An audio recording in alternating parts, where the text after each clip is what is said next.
How to write a book. The first thing I think you should think about is the character.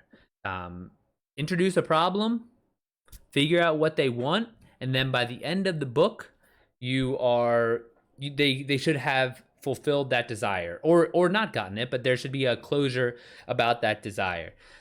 So that's like kind of a general story. But if you're going to write an entire book, you need to flesh that out. There needs to be all sorts of supporting characters.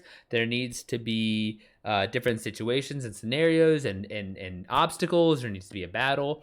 And so all this kind of comes into play when you start outlining. So of course you can just write it, get it through, and there's a chance that you do write a good story and it turns into book length. But there's also a very real chance that it just piddles along and doesn't really go anywhere, and then gets to the end and you really don't have a story. So the best way to write a book, once you get like the bones of a story, work with a developmental editor and work on a outline and figure out. There's a bunch of books out there with outlines. My favorite is The Anatomy of Story by John Truby. But figure out what the different points that you need to hit on your story and then expand those.